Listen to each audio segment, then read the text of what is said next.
Tonight is the Rachel Hansen case. Remembering that all souls are here to learn, to evolve, to be of service to the self and others. What would Rachel like to tell us tonight? What would Rachel like us to learn tonight?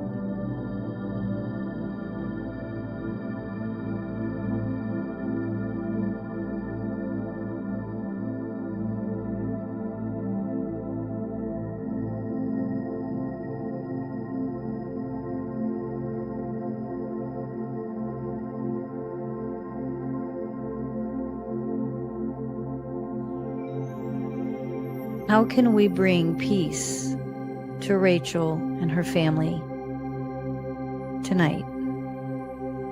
3 deep breaths. Deep inhale through the nose. Exhale, blow it out. Deep inhale through the nose. Exhale, blow it out. Deep inhale through the nose. Exhale, blow it out. Using your intuition, let's honor Rachel by connecting to our higher selves so we can hear her, feel her, and relay whatever message she feels we are ready to hear.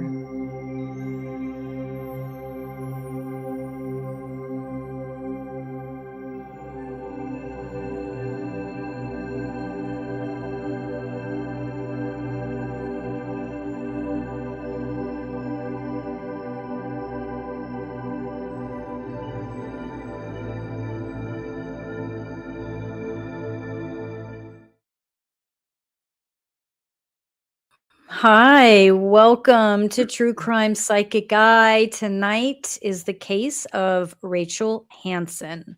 My name is Miriam. I'm a psychic medium and teacher of spirituality. Denise is a psychic medium, life doula, Reiki healer who helps women align with their inner wisdom to become their own maven. Myself and Denise do not follow or read up on true crime specifically, so we can come in as clear as possible. Of course, many cases are very high profile, so if we have read or heard about the case, this will be shared at the top of the episode. New case to both of us tonight, correct?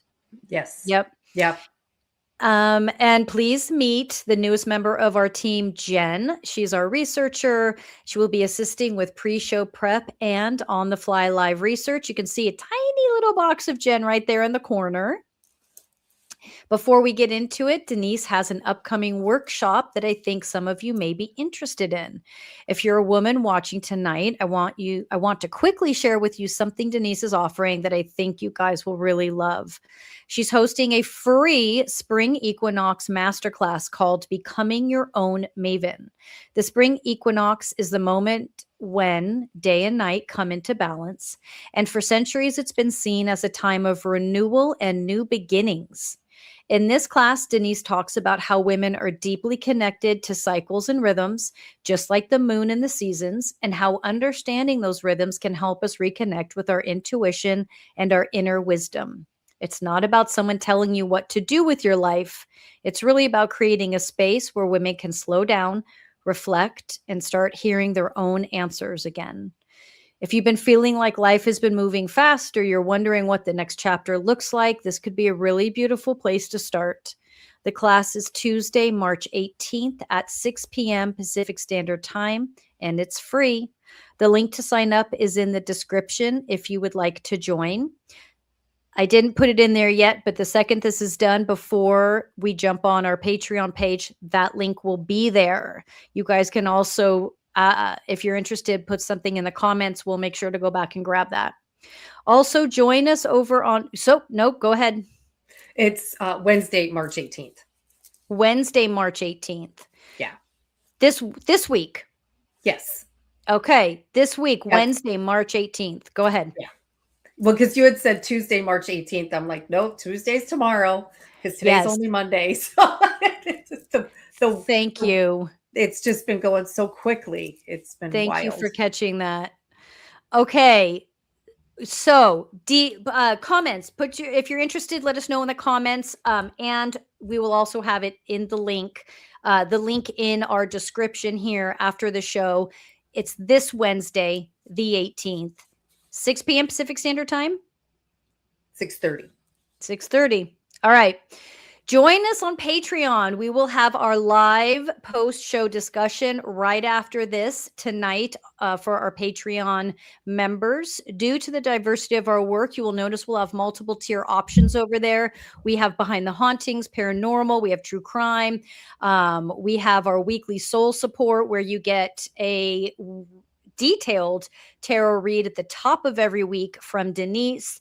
Some teachings from myself will be slipped in there. We just added a new tier. It's meditative moments, not free, $10 per month, live meditations weekly. If you are already on True Crime or Behind the Hauntings, that's an added benefit for you. Tomorrow night, 5:30 Pacific Standard Time, we start that. All of the tiers have many different choices. So if you're just true crime, you don't like anything else, you have that option there also. It's only $15. So let's keep going. One more thing. Denise and I have a new show, and that is starting next week. We will be alternating true crime with pop therapy. Pop therapy is a hybrid show where some of it is pre-record to open the show, and then we will be there live to discuss and expand on the show. This will start next Monday, 6 p.m. Pacific Standard Time. Pop therapy is where pop culture meets higher consciousness, where we decode celeb drama with depth. Denise and I needed something light. We wanted to be able to help in a way that is light and fun, but also still teaching and still doing the work that we love. And pop therapy gives us that, where we can laugh. We can talk about people's lives in a way that is healing and constructive and supportive. It is a show that is always positive. We are never, bad mouthing or talking bad about anybody. It is all about raising the vibration for us and for everyone around us. Patreon members, you will get the first look this week, and then we'll launch it live Monday, 6 p.m. Pacific Standard Time. It actually will be airing on YouTube still, but my personal page, okay, at Miriam Farish, where I have spiritual teachings and meditations and stuff. All right. Let's see if there's anything else I need to include here. Here we go. Let's start tonight.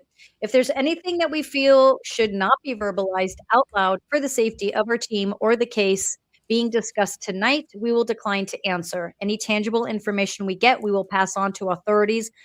With that being said, this Thursday, last true crime with Harlow. So definitely want to be there. Harlow's still going to be with us. She's just going to be doing some marketing, and all of her time will be in Behind the Hauntings. But the following Thursday, I will be with a private investigator live, and we are going to be going over some cases of hers that she needs some help with. So that's going to be really exciting. I'll get you guys more info on that Thursday night.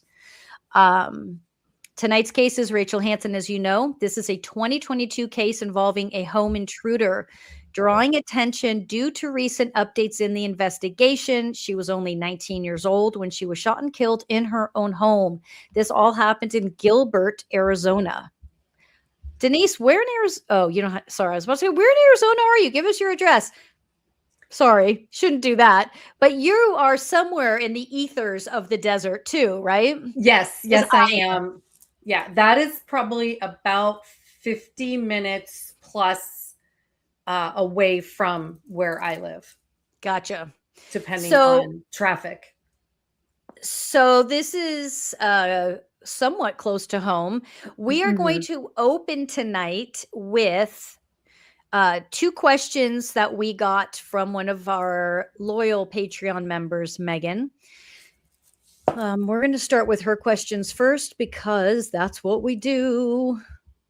Her first question is, How did the shooter gain entry into the apartment? There are conflicting reports that the door was kicked in versus the killer had a key or the door had been unlocked. All right. I'm going to try to just jump in and remote view this sucker because it's so bizarre. Mm-hmm.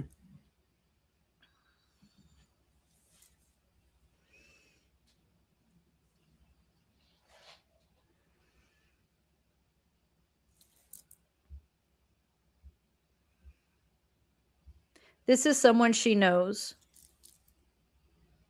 This was not random.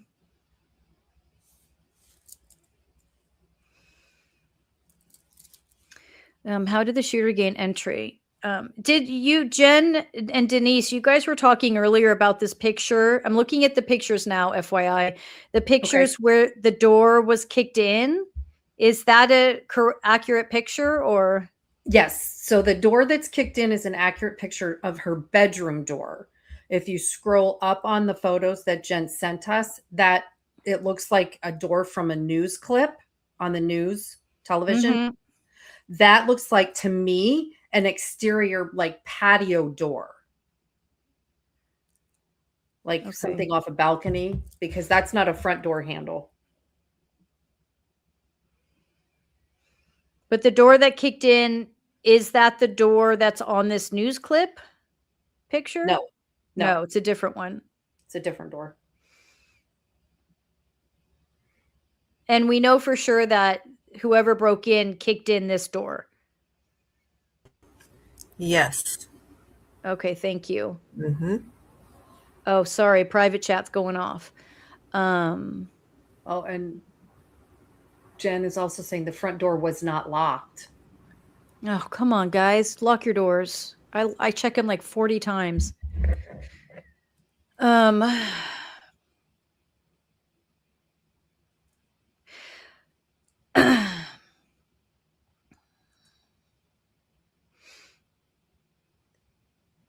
Gilbert does happen to be one of the top 10 cities for safety and families to live in the United States. So I think there might have been a false sense of security living in that community, perhaps.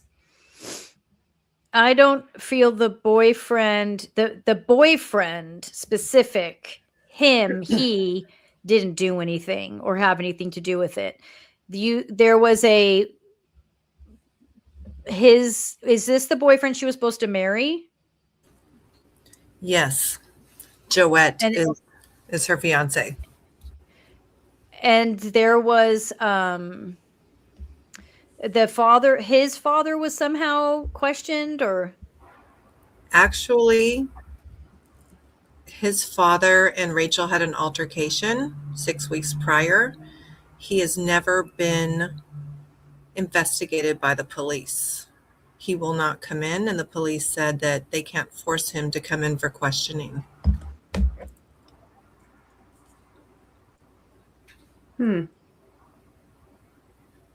That's odd. Yeah, very.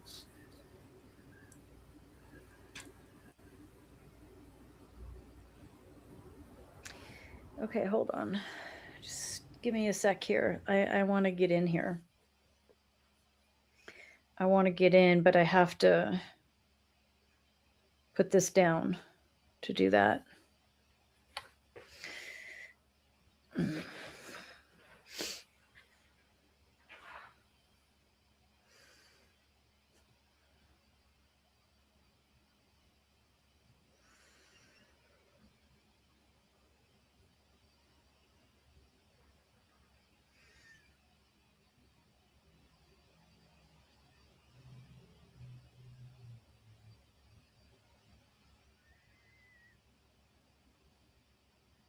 This is someone she knows. Denise, do you agree with me on that? 100%. Or no? Oh, good. Okay. So let me see if I can get in. It's not the boyfriend. You agree too? Mm-hmm. Okay. I do agree. Yeah.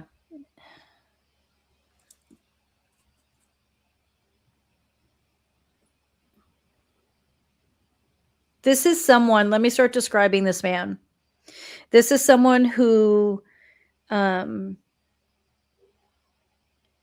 saw her as a problem, saw her as a almost like getting in the way, saw her as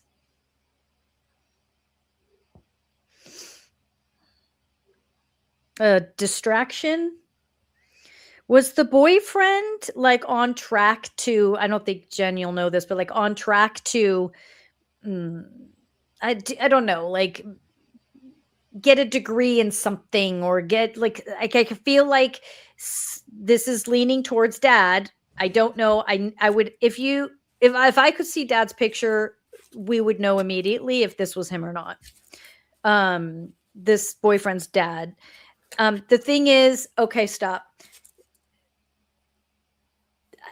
The boyfriend's dad may not have been the one to actually do it. Right. But So I what think is there's involvement. okay? So what is your feeling in regards to family business? Mm-hmm.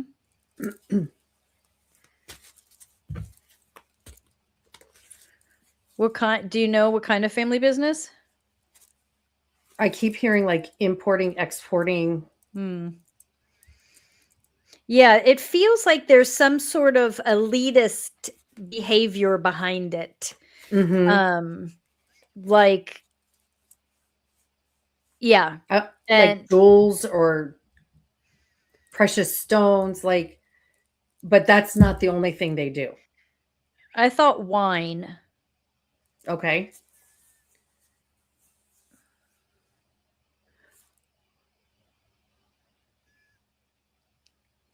The boyfriend knows nothing. The boyfriend wouldn't. I think there's a questioning internally of could he, was he,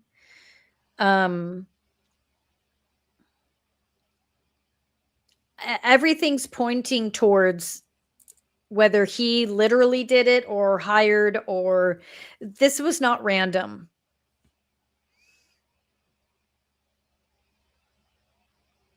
This was not a mistake. This was not someone thinking she was someone else.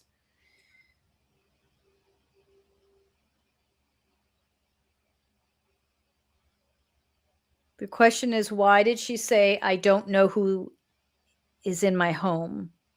And I know that one of the questions is, I want to get, let me answer this. How did the shooter gain entry into the apartment? There are conflicting reports that the door was kicked in. They had a key. He didn't have a key. I mean, obviously, if there's a picture of a door kicked in, he kicked in the door at some point, right? That was the bedroom door. He came in, whoever it was, came in through the front door, unlocked. It was unlocked. And then he kicked down the bedroom door and just shot her and left. Okay, so that answers this question. Considering Rachel had not lived in this apartment very long, was this a case of mistaken identity? Okay, and then we answered that. No. In discovery here, there's this black shadow, right? Was the shadow that, I don't have my glasses, but Here, I'll tell you. Yeah. Yes. So what happened was the first night that she was back in her apartment, she was sleeping in the bedroom and her door opened. She looked up, there was a dark shadow, and then the dark shadow fled. When she went out there, there was a jar of pickles on the counter, but no one was there. So because of the history of the subletter who was formerly living there 2 days prior, she just figured, oh, it was someone who just came in and was looking for the subletter. So. And the jar of pickles she didn't put there is right. What was. Yeah, that was just a strange little tidbit of like someone came in and then they left a jar of pickles. So is there any information on why she had sublet the apartment? Yes. She got a job opportunity to go work at this ranch about 30 minutes away, training horses, and she could take her horse. So she sublet her apartment to some random person online named America. And Yeah, she let her live there for 6 months. Then when do you want me to continue telling you the full story, or do I just? You can go ahead. I'm okay Okay. if Denise is okay. Yeah. Okay. So she was working at Queen Ranch, and then things got into a little situation at her job. There was a dispute or a problem with a deal that was happening, and so they actually fired her abruptly the end of May, and that's why she had to come back to her apartment. So For some reason, I keep feeling like I'm feeling ties to that job. Like, did the boyfriend's dad get her the job? Like, I feel like everything's somehow. It's all woven. It's all interconnected. Mm-hmm.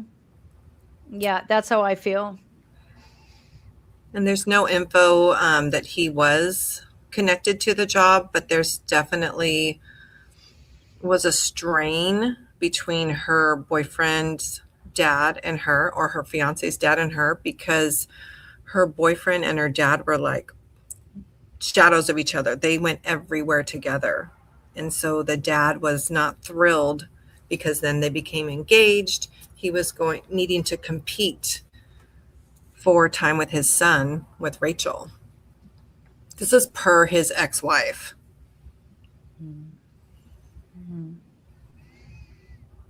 I don't feel the subletter had anything to do with anything. The black shadow was someone scoping the place out, and there was like a cockiness to that pickle jar. There's like a cockiness to it, like Mhm. I see this. you. I'm here. I'm watching you. Yeah. I do feel though that Rachel is still very sad. I felt that during the meditation. Mm-hmm. Um, because she truly loved her boyfriend Mm-hmm. and was very confused by why this would happen. I do believe she did not know who shot her. I think it was some random person that was asked to do it, because I'm not even going to say hired, because I don't feel like hired is the correct word there. But you may be onto something, Denise, because again, per Ava, Gary's ex-wife, and people at the church that they went to, he was pretty pompous, and he would talk about having a history and relationships with hitmen. And Well, there you go. Yeah. Yeah. He orchestrated it, but because even though he was arrogant and full of himself, he still had a good standing in the church community because he did a lot for the community. crazy. See, and I feel like that shadow and the pickle jar was the father. He was scouting the place. And then because when you were like, she didn't know the man, I'm like, yes, she did. But that explains it, because that behavior I just described is the dad. And that black shadow knight in the pickle jar was the dad. Mm-hmm. He was scoping it out. That's it. And had she seen him, he would have just sort of laughed and been like, you shouldn't leave your door unlocked, or whatever it Right. was. Right. Yes. Yep. Yep. And I also don't think that she left the door unlocked. I think he put something in the lock so it doesn't lock, Yeah. because Yep. I feel she locked the door. Yeah. She's I because 100% agree with you. painting her out as if she was kind of airheady. Like, why would you leave your door unlocked? Why would you just ignore that you saw a black shadow and not say anything? Like, everything's sort of like setting her up to look foolish, like she just made poor choices and should have said or done something. But that wasn't the case. That's how it was supposed to play out, like that she made these mistakes. But that's Right. not the case. The dad came out, scoped it out, put something in the lock. She didn't know. She locked the door like always, especially after seeing that shadow. She was like, I was extra cautious about locking the door. And you're Because I right. can It even was, see her, like closing, like checking yeah. windows and like, Yeah. yeah. And so when I say she knew him, it's because it's the father that set it up. Right. But you're right also, where the actual person that came in and did the job was not dad. Right. Yeah. So yeah, the person who actually unalived her, she did not know who that person was. I feel like that she didn't know who that person was.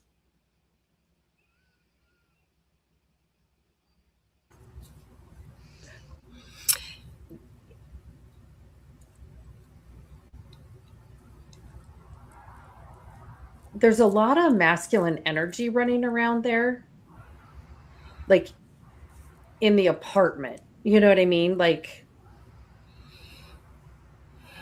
I think they had I feel like they had gone in and out of there even when she wasn't home. Mm-hmm. You know, like they were just really like moving things, like just to F with her. Like, oh, I thought I put that away. Oh, why is that over there? You know what I mean? And Mm-hmm. because she had only just moved back in, you know, she's like, oh, well, okay, maybe I did. You know what I mean? Because it was, Mm-hmm. she had, when you're trying to get reestablished, I mean, you just moved not that long ago. You're trying to, why did I put that there? You know what I mean? It's like, Mm-hmm. and I think it was that. I think they had been kind of going in and out when she wasn't around and Mm-hmm. just messing with her. And so I think you're right. So she definitely started like double checking herself to make Mm-hmm. sure, oh, yep, I locked the windows, the doors are locked, this is done, da da da da da. Like I can just see her like all of a sudden even like double checking the stove to make sure that was off, that the oven was off. You Mm-hmm. know what I mean? Like all of those Mm-hmm. things. And I just and and if they have him as like how do can't they call him in? Like I don't understand that. Okay, so yeah, I'm going to jump back in. So the masculine energy, I think you're totally right about that too. The one thing is that's very strange is that Jomet had told the police, because he was questioned that morning after her passing, and he told the police that he told her to lock the deadbolt because he actually installed a deadbolt the next day after the intruder had been in there.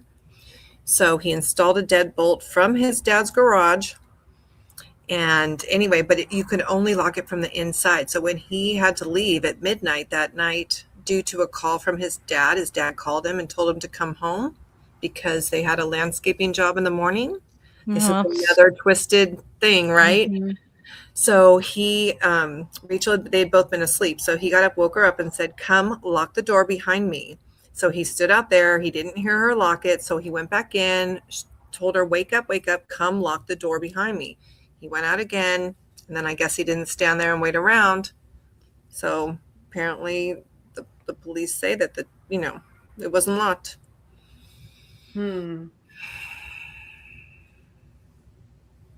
So that's interesting, right?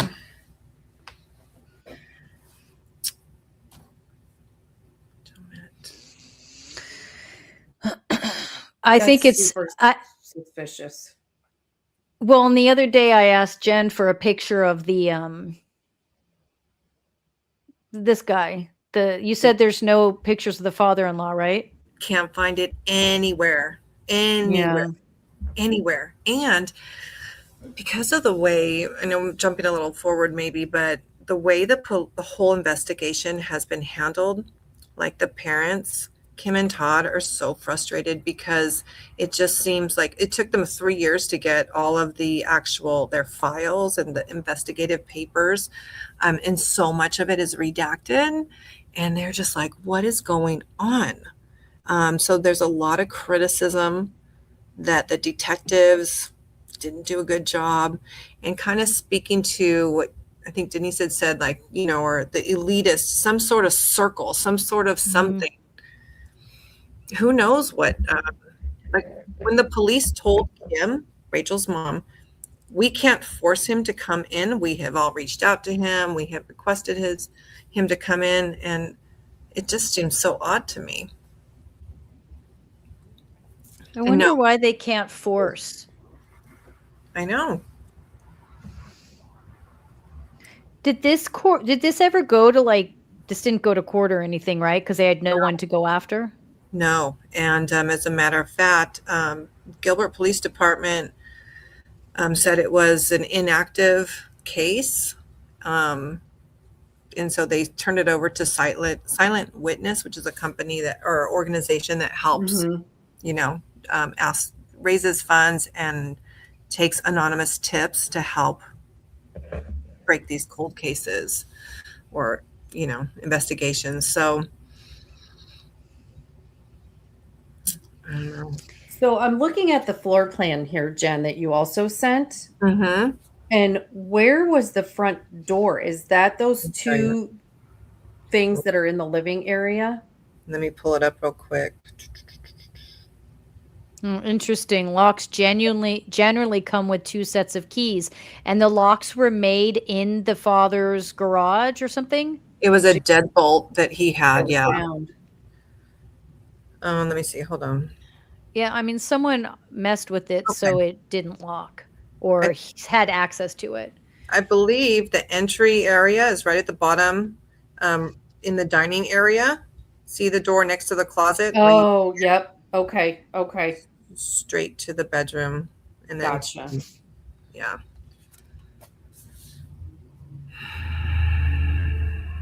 Jen, did you notice if any other psychics have done a read on this case? I didn't actually look specifically for that. I did watch, there's about 3 different podcasts I watched about it to verify information and details. And what have they said? Did those podcasts, did anyone have any, did they say anything similar to what Denise and I are saying? No, well, they weren't psychics. They were just stating the facts and what is known so far, and just how suspicious it is that the father or her father-in-law, potential father-in-law has not been questioned, and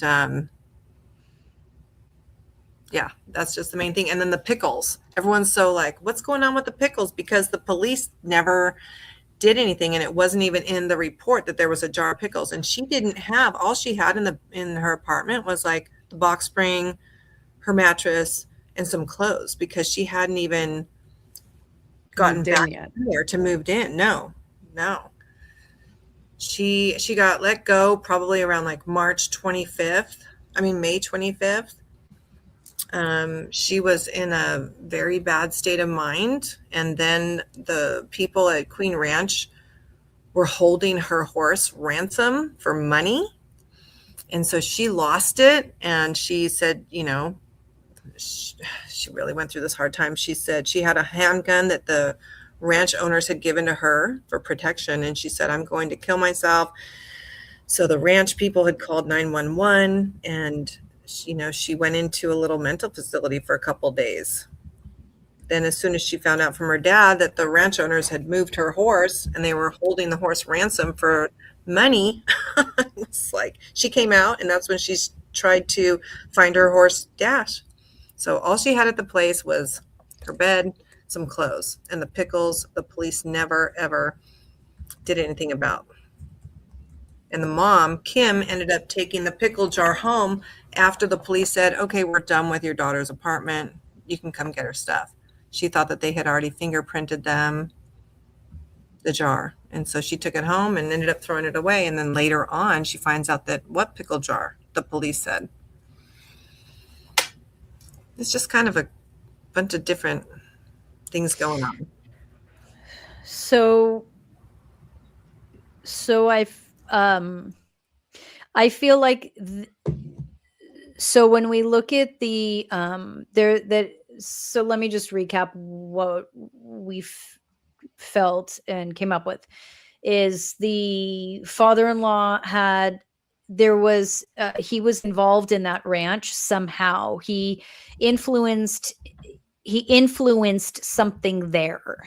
Whether, I don't know, whether it was getting her the job to get her away or it was screwing up the job. There was a connection there. Also sort of moving it into a space of, she was, again, like I said earlier, she was continually set up to look like she was the one at fault, that she was flighty, that she was depressed, that she was not aware, that it was her fault. And this was part of the plan. It was not her fault. I feel that it was him that came in to scope the place out, the black shadow, the pickles, this cocky attitude of, I can do this and get away with it. Not even that concerned about being found out or seen, because he's like, I can explain it away.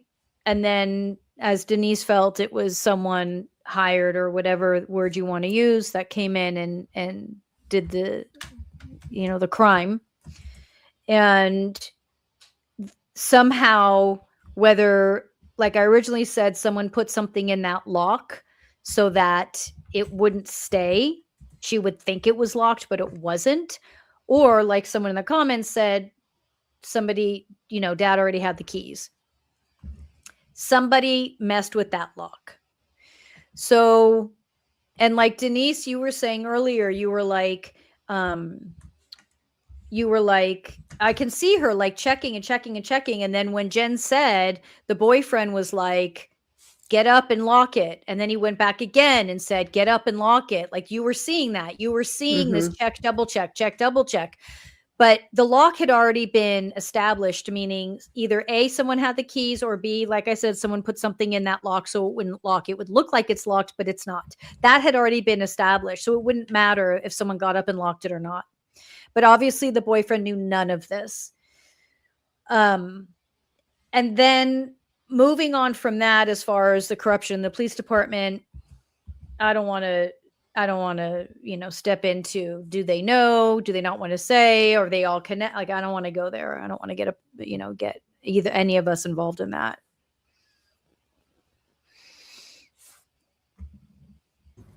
Yeah, for sure.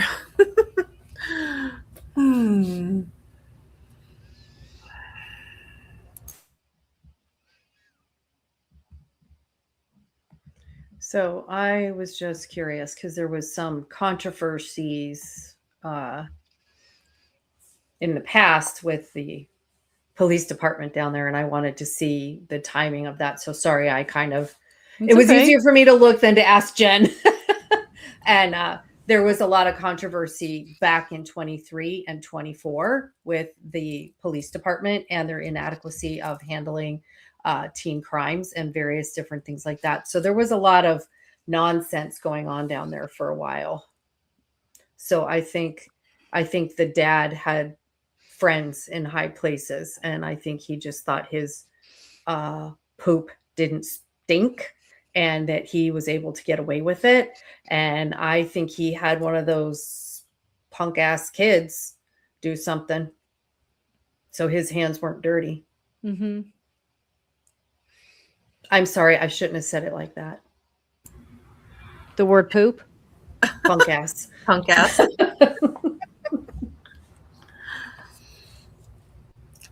Yeah, even AI could not find one picture of him. He scrubbed that. Information, yeah, no address, no nothing, no anything. And I'm like, this is so okay. He's protected. Yeah, absolutely. Yeah, Christina, you're absolutely right. Yeah. Definitely corruption, controversy, all, and for that reason, it may never be resolved, because I don't think it will be. I don't think he'll ever. They'll never point the finger at him. No, he's gonna. Well, because it kind of goes back to a lot of things, because he didn't pull the trigger, so he doesn't think he did it.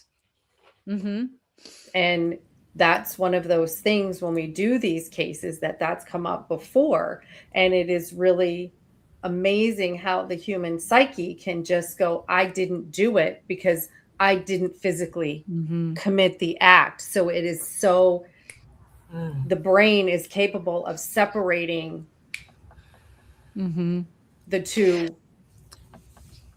But I mean, I don't even feel like I feel like he's more like this.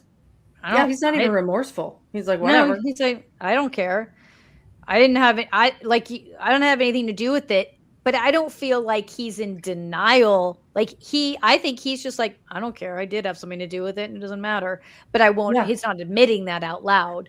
No. The cockiness to him is like, whoa. Like he must, I'm saying this more from an intuitive place too. I think he has dirt on people. And so if he were to get busted for something, he's going to unleash what he knows on, the secrets he knows on other people, because it's not that he's when we first opened the show, I said there's an elitist to him, but I'm not feeling him like elitist in like a multi-millionaire. It feels like an elitist in the sense of he's created his own protection, he's smart, if you want to refer to it like that, in the sense of like, I meet people and I kind of scope out and I know how to leverage. And he's done that his whole life and he's leveraged because of it. And he's sitting in a really good place where people aren't going to call him out because he has too much dirt on others. And to me, that's the intuitive information. Not sure why that word was so hard. That I get on, like, if we're talking about corruption, if we're talking about elitism, it's like he's not checking the boxes of a wealthy guy that's well connected and knows everybody. It's not that. It's like he came up from behind, knows how to work the system, and just like, I feel like he's really nestled in a real good spot. He's never going to get caught. No. And it's really sad for the family because there won't be closure from that perspective. I mean, obviously, and sadly, they've had to bury their daughter in whatever fashion they felt comfortable doing. And at the same time, there's not going to be a perpetrator caught in this case. It will go unsolved because the fact, like, I realize, because this is what we're doing. My human side is like, the rest of us would have been drug in by our ears. Like, how is it this guy's like, yeah, I'm not coming. And no, and you're not going to make me. And then that's the response the police give to the family. Like, I just can't even, humanly wrap my brain around that because like I said, I mean, we would not have had that luxury. They'd be like, I know. Oh yeah, you are, and off we'd be going. Yep. Yeah, I think so too, Christina. I think there is some little woven. Yeah, that's true. Oh, interesting, Big Kitty. Oh, sorry. Go ahead. Big Kitty said, I think the ranch is shady. I tried to volunteer there when I lived in Arizona, but did not get a good vibe. Never followed through with volunteering. Oh, wow. No kidding.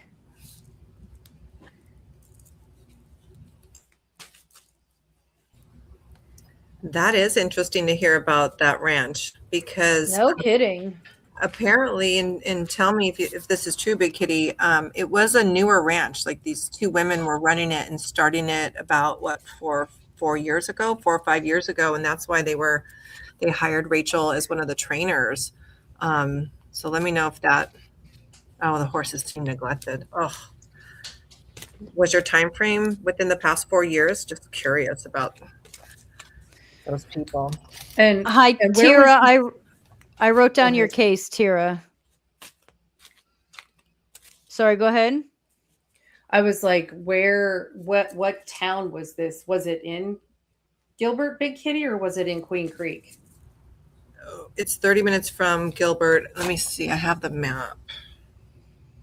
Let me find. I'm pretty familiar with the Southeast uh, Valley.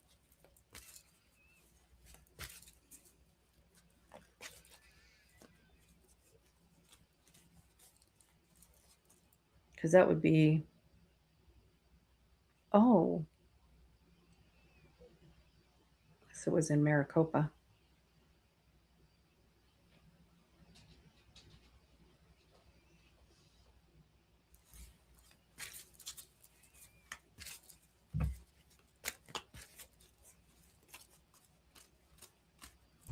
Did you already find it, Denise? I'm still looking it up.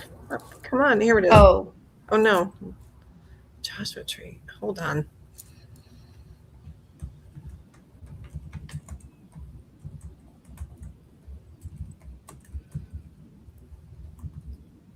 Okay, I'm getting close. Okay, it is by Chandler yeah. Heights. It's in Queen Creek. I was Okay. right. Oh, okay. Yeah. Yeah. It's in the Santan Valley mountain areas.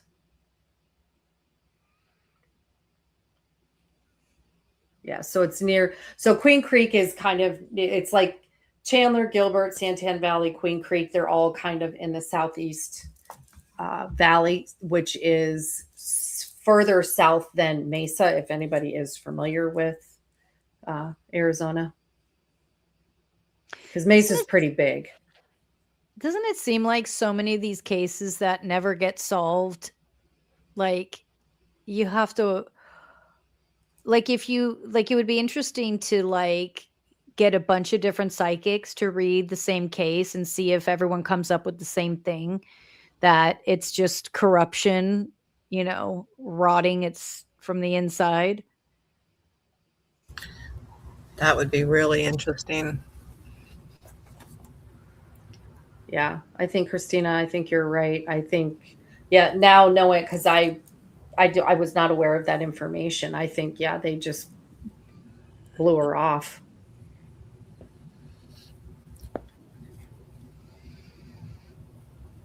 One more thing I want to share with you guys on this guy, Gary, is that he went to church 2 days after Rachel passed away, and he stood up there and he was witnessing, I guess, and he said, the Holy Spirit told me to call Joe Met and tell him to come home. It saved his life. Like he was being like that in front of the church. Ugh. I mean, it makes sense though. Yeah. Mm-hmm. It suits his personality. Yeah. Mm-hmm. I think I think that he had a hand in the whole, the whole ranch thing. I don't think any of that was like personal. Completely innocent. Yeah. Yeah, I think there was a whole plan there because again, like what I said earlier, is she was set up to look like she was the one that somehow caused it. Whether the, I something that I keep feeling too is, was there an intention at some point? It feels like there was an intention at some point to set it up as a suicide, because you can see how that path was being laid out to where it was a suicide. She never would have taken her own life. She was being pushed to that. And I think she threatened and may have said stuff, but I don't feel that she would have ultimately ever done it. But she was being set up and she was feeling crazy. She was like, am I losing my mind? Like, what's happening here? What is like, because everything around her was being manipulated and she thought she was crazy, and it wasn't. She wasn't the crazy one. Right. And even though she was so upset for getting let go, had this other thing not happened, it really would have been in her best interest to be let go, because they were not good people. Yeah. The ranch owners. Yeah, could be, like, oh, he's a pillar in our community, and Well, see, I don't feel that. I feel like the father, I don't necessarily feel like they know each other. I feel like he concocted something and manipulated all of that. I'm not like, I don't, just to clarify, I don't feel like he picked up the phone and called the ranch and was like, do this, do that, do this, do that. I don't feel like he ever, that's the thing about him. He doesn't go in and show his hand. He might play a character, might pretend like he's this person that has this horse, that does this, that does that. He manipulates everything going on, but he doesn't show his hand. And so I wouldn't be surprised if you asked the people at this ranch if they knew who this person was and they genuinely didn't know him by that name. But is he interacting with another name in some other way to manipulate the situation? Yes.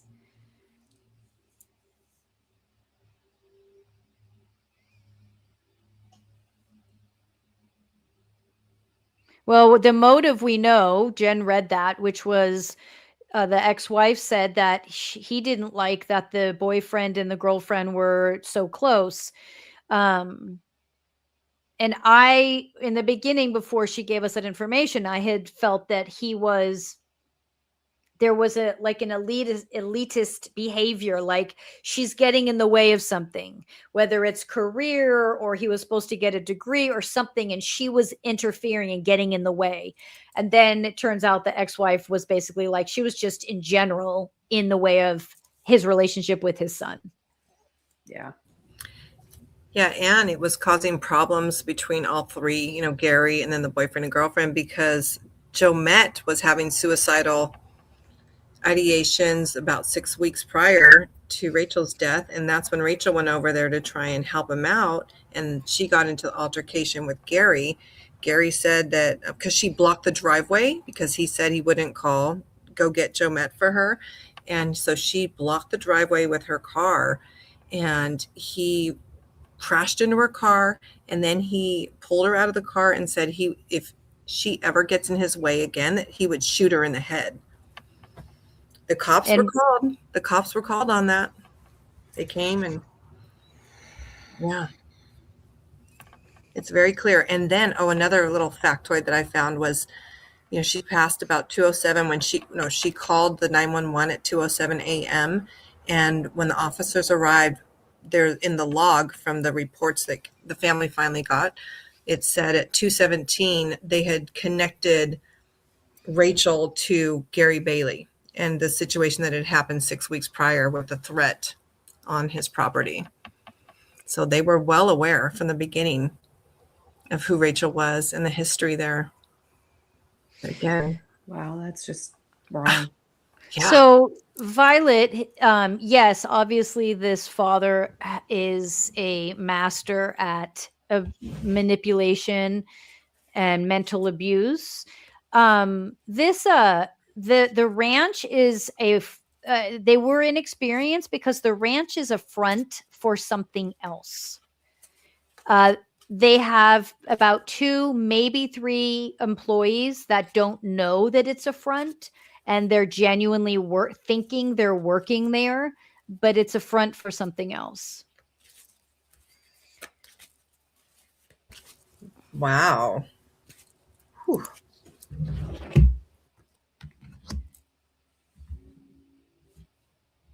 Yeah, definitely a puppeteer. Could be.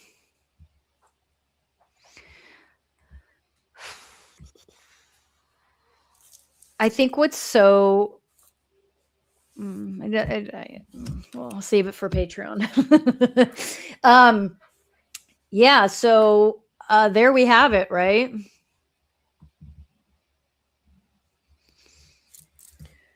Yeah, that's saying something. I keep disappearing, wanting out of there immediately. Yeah. I mean, when you go into a place and you just can't even stand the energy, even if you want to do good there, you're like, yeah, this isn't going to work for me. Yeah. Yeah.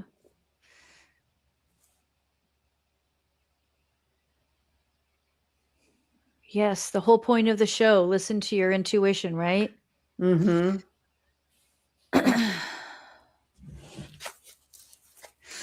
All right. So what we'll do, Jen, and next week is pop therapy. Yay! Yay. It won't be here on True Crime, but you can come find us on over here. And then Jen and Denise and I, what we'll do is we'll make a list of our upcoming cases, keeping in mind that if anything sort of shifts and changes in between, then we might throw in some more current ones, something really current. Because isn't there the oh God, here I go. I don't remember the name, but some that pay. Is it Lacey Peterson? The boyfriend's in jail, and Harlow posted something on Patreon True Crime about they're doing like a documentary or he's getting out.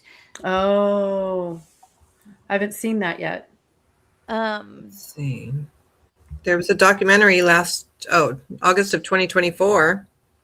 Think there might be a new one? Maybe I might be using the wrong name. It might be the wrong name. No, I don't think it's the wrong name. Anyway, whatever. Okay. We'll figure out. I have a whole list of everyone's case requests. Because we are going to go back to just doing 2 cases a month. We will have exclusive content on Patreon.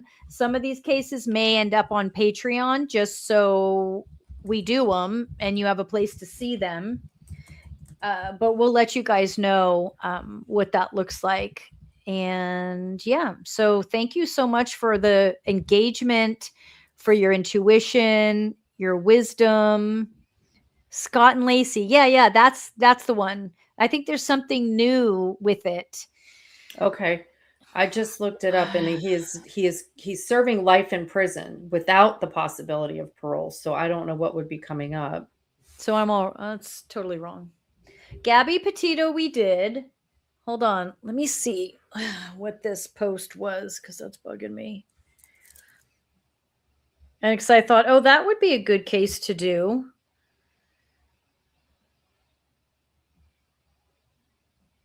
Yeah, because there was a docuseries in 2017, and then a 3-part docuseries on Netflix in 2024. So yes, Jen, you're right about that.